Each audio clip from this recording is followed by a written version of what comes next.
pool, you choose to add them. Right. And what happens is when you're sharing your assets with people, you are also getting attributed on chain. So it is a very aware decision that the user is making that it will be in the public domain. But you're also earning royalties on it. Right. Okay. So anybody can choose to do this, and obviously, once you are choosing to do something like this, then you are eligible for some royalties, and this is an on-chain, transaction that is happening, and that kind of makes sure that Yeah. there is clarity and transparency for everyone involved. Yeah. And even permissionless collabs, right? Like Right. we are actually enabling permissionless collabs with fair attribution given on chain. So if anybody is trying to monetize anything that you've created, you will get a percentage of it. Right. Absolutely. Wow.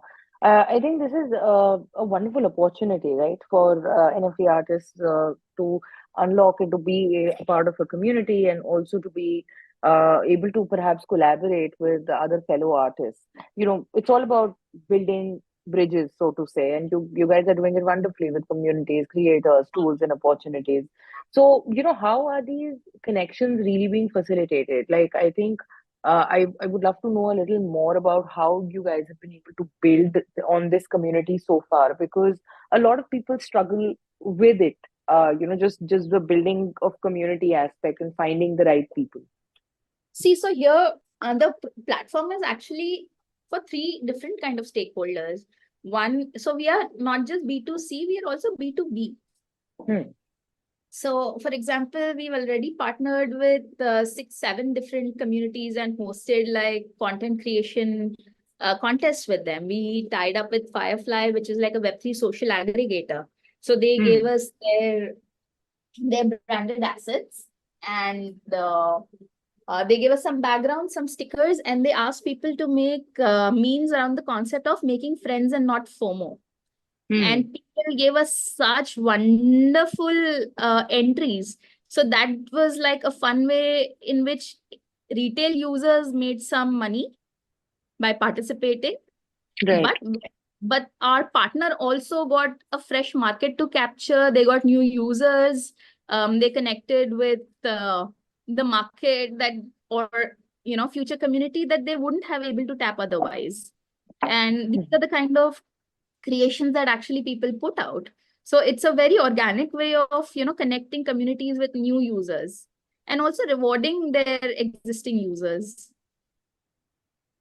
Yeah, this seems like absolutely, like the feedback is pretty obvious, and you are able to get multiple stakeholders more involved in this process.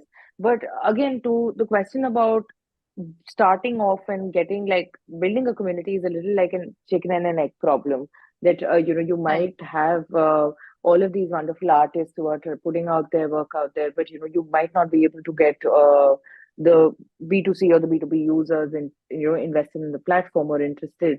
And how did you guys perhaps start building on that? Is there a secret sauce there? Did you guys do any offline events? Are you investing heavily in educational content? How are you guys going about doing this? So it's a combination. There is actually, the secret sauce is that the recipe is custom made to you. Hmm. So obviously there are some existing communities that we leveraged. Like we are a big part of the Lil Nouns ecosystem. Little Nouns is a sub-DAO of the main Nouns.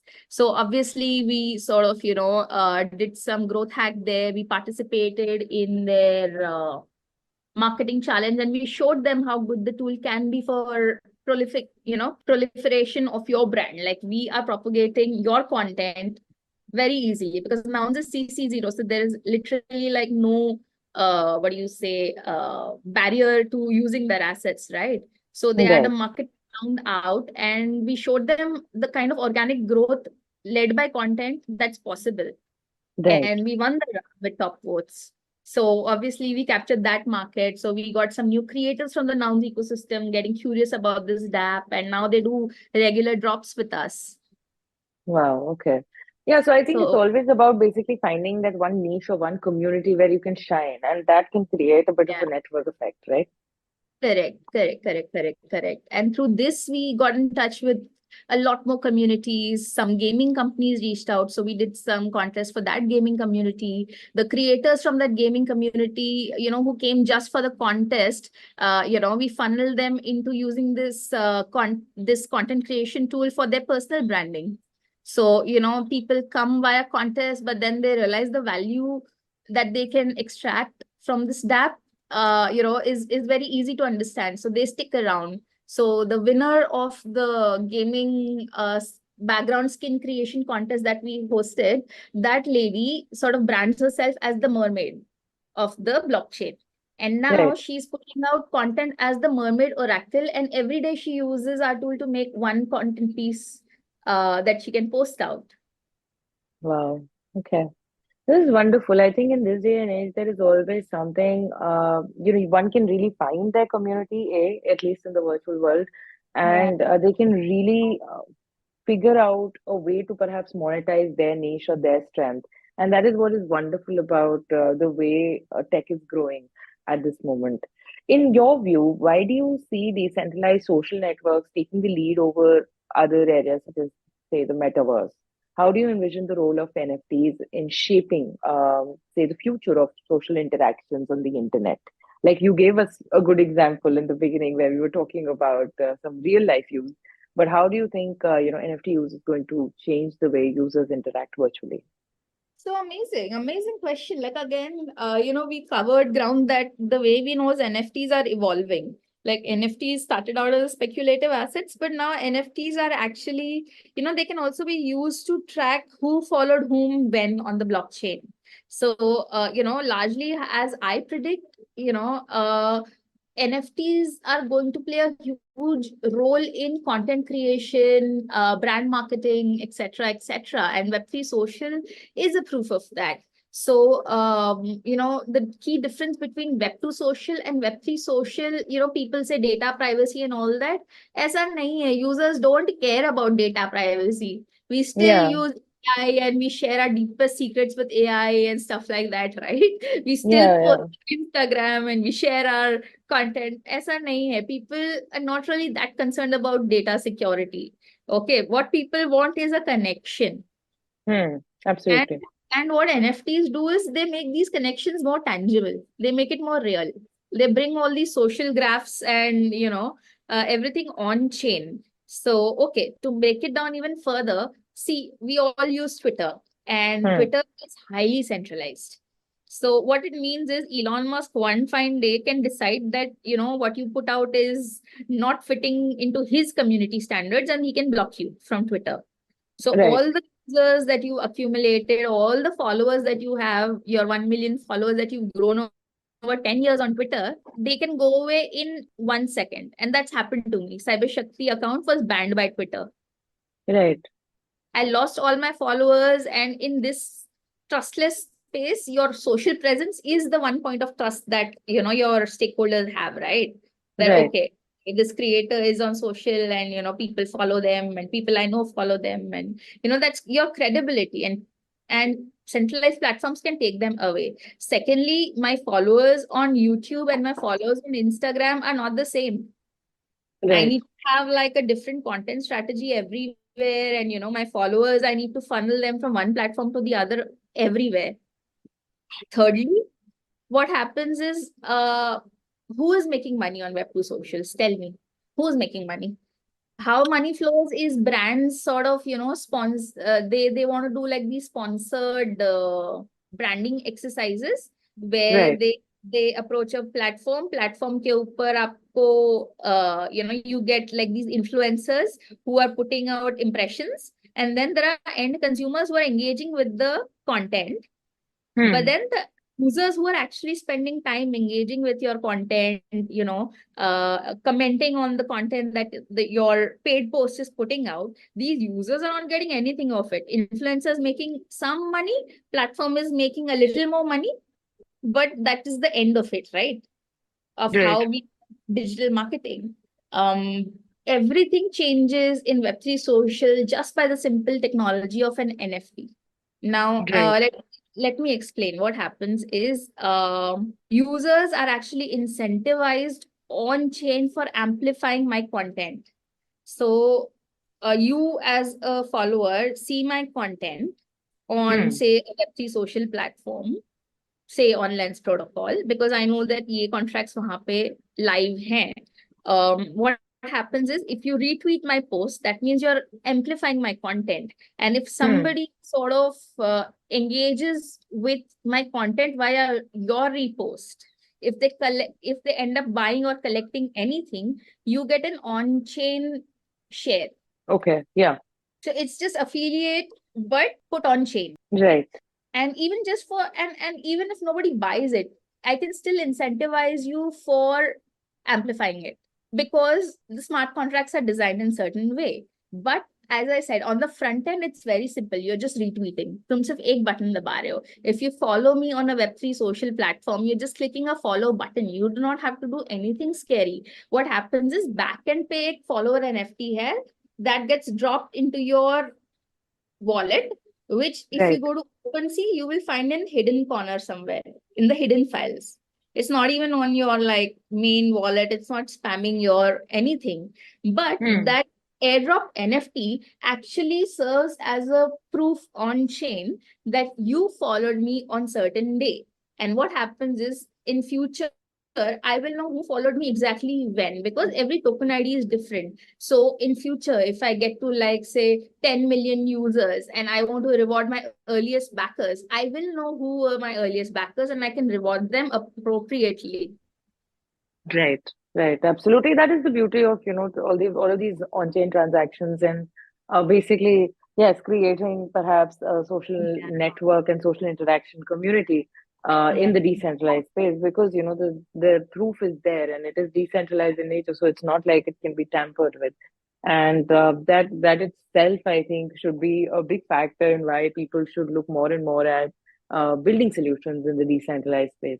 So, as someone who has been an evangelist of the space and delivered, you delivered keynotes on NFTs in the metaverse, what is the kind of key insight or message you often find resonating with your audience quite a bit? And how do you go about educating, people about Web3 or NFTs in general? Because even now, we are a far cry away from mass adoption and people really understanding this space. So again, it goes back to a breaking it down in simple to understand, anecdotes, Right, simple things. People understand right. simple things. Nobody wants to get into the heavy lifting part, right? So Hmm. one is keep my conversations simple. B, when I'm educating people, I obviously, emphasize that they understand what the technology, it's like, it's like whatever technology you're given, it's like your created tool, right? Like for a cricketer, it's like having a great bat, right? But you Hmm. have to, you are the magic. We always have to remember that technology is just, it's just a tool. The way for a cricketer a bat is a tool, for an artist a brush is a tool, this technology as a creator is a tool. You are the Right. magic. Yeah. NFT बना के पैसे नहीं आने वाले. NFTs are not like Aladdin ka chirag where you mint an NFT and then suddenly you are a millionaire. Well, that also happens. It's Web3, anything can happen. वो That's भी true. हुआ वो भी हुआ है, but ultimately it's how you add value into the ecosystem or how you extract the value from the ecosystem. So you need to be able to understand the technology fully so that you can make the most of the opportunities that it will bring you. Absolutely. I think it's all about what is the value that you're adding into perhaps the potential users or the potential audience's life in some way that is going to be the game-changing aspect of this entire journey, I think. And Yeah. that is also going to define what is going to stick with the end user. So as again, somebody who's transitioned, from and not transitioned, but you've donned a lot of hats, and now as the founders hat that you are donning. Can you tell us a little about the challenges that you've faced so far in your journey? So honestly, because I have worked with some amazing founders in this space and they've given me the opportunity to understand, the challenges that come with sort of, starting a business in Web3, especially in the Hmm. depth of bear market. So luckily, my work with other founders had me prepared mentally. of what to Right. expect. And I think again the whole thing is about alignment. So obviously, the resources that you have, um, in terms of the people that you hire, you know just the fact is that I have managed to find people that are amazing at what they do, and they're very passionate about what they do. And as a founder, I have tried to not make the mistakes that my past employers would have perhaps made at some point. That is, Right. my developers cannot grow if they're only working for me. So encourage their passions, encourage them to be in more ecosystems than mine, because that's how they can add more value to my product as well. Hmm.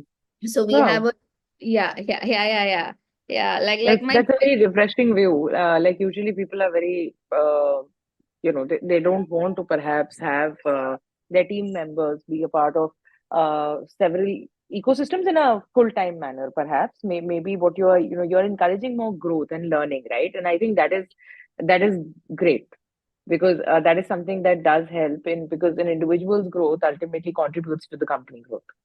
Yeah, they feel happy here. They feel working, happy working for me. Would you imagine these guys started out as interns? Now they're like my lead devs, and I proudly like show them off in demo days as like, ये लोग ही है जो आगे बढ़ रहे हैं, मैं इनके साथ साथ चल रही हूँ.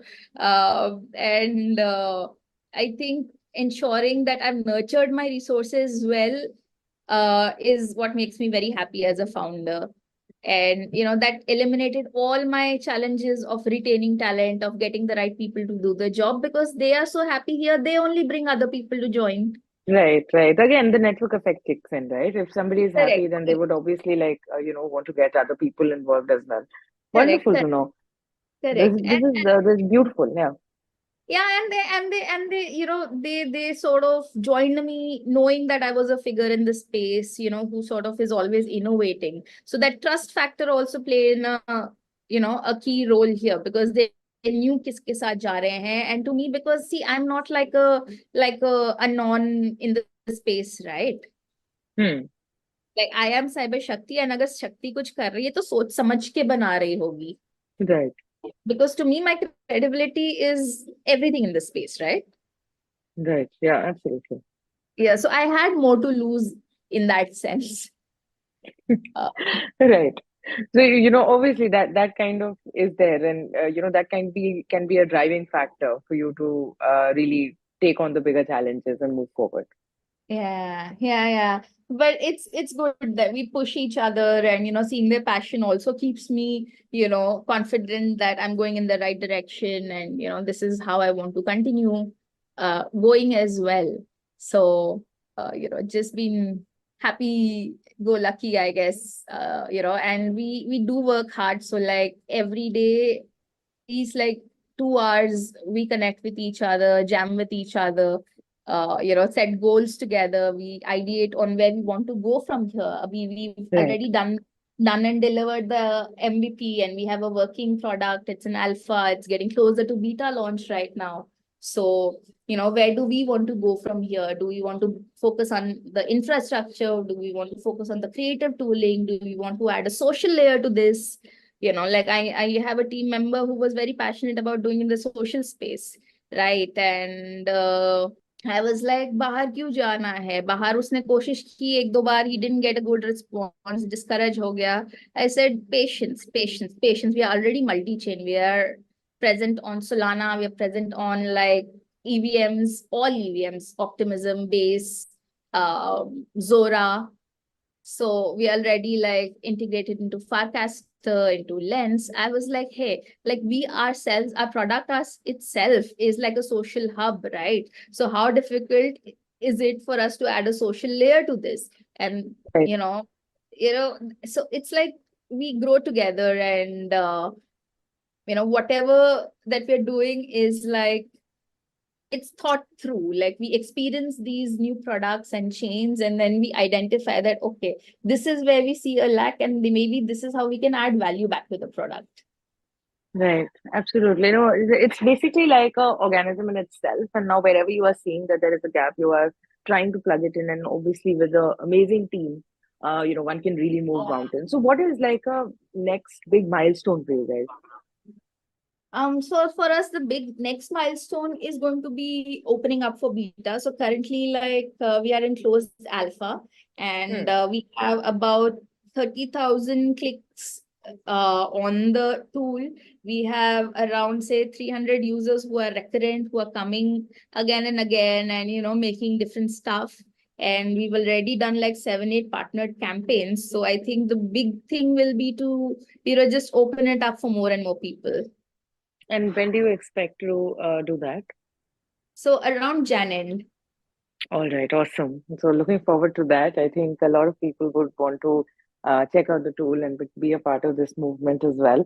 So, Shakti, it's been absolutely wonderful talking to you, and I completely lost track of time. I would love to understand from you, like if somebody wants to perhaps sign up and be on a part of one of the first beta testers for your platform, how can they go about doing that? Should they get in touch with you? So people can either follow me or Lenspost on Twitter. Lenspost Right. is Lenspost XYZ. We have a sign up link on the form. You can sign up and we'll be in touch with you. Awesome. So that's one straightforward way, guys, to get in touch with Shakti and what they're building with Lenspost. So Shakti, once again, thank you so much for making the time to speak to me, speak to our listeners. And now I would like to ask you the last question, which is something I ask everybody who comes on the show. You've been on the other side. You were an artist. You were in the Web2 space, and now you're in the Web3 space. What would be your top two suggestions for people to start living on blockchain? Perhaps want to be NFT artists or people who are hoping to build in this space. Don't overthink, don't overplan. What I've learned is Web3 is wild, wild west. Anything can happen. Yeah, I think that is good advice. That's short, sweet, and absolutely correct. I think it is the wild, wild west out there, wild, wild west tech frontier, and you should just go for it, do it, don't overthink, because Exactly. there is so much decision paralysis that comes into play, and that's not really taking you anywhere. You might as well make a move and see what you can perhaps achieve. Yeah, yeah, yeah. See, anything can happen, right? Like a marketing Right, manager, who was a hobby artist, suddenly is representing India and in Sotheby's, is suddenly a tech founder. right, right. Absolutely. Anything can happen. And, if you really have a clarity of thought and where you want to perhaps reach, just go ahead and do it. Don't be afraid of failing. Absolutely. Awesome. Thank you so much for taking out the time, Shakti. This has been a lovely conversation. Any last thoughts before we wrap this up? No, no, no. I do want to connect with you offline and learn more about dApps. Absolutely. Well, for that, we can have like a separate conversation. But thank you once again for making the time to speak to me. Yes, okay, maybe I can add like a quick line. See, I became Cybershakti because I kept confidence in myself. It's not because I'm special. Right. I am, if I can do this, anybody can do this. I think it is just about going and putting yourself out there and going ahead and Yeah, doing what you want to do. I think that is what kind of makes all the difference. There are people who will think about doing something, and there are people who will go out and do those things. just do this and don't stick to echo chambers. If if everybody's agreeing with you, that means you're in the wrong room. So go out there, be an explorer, make mistakes. That's how I Right. could push myself and keep ahead. That's the only secret sauce that I'd like to share. Yeah, I think that's a good secret sauce and a good way to close on the show. Thank you so much for once again for making the time to speak to me.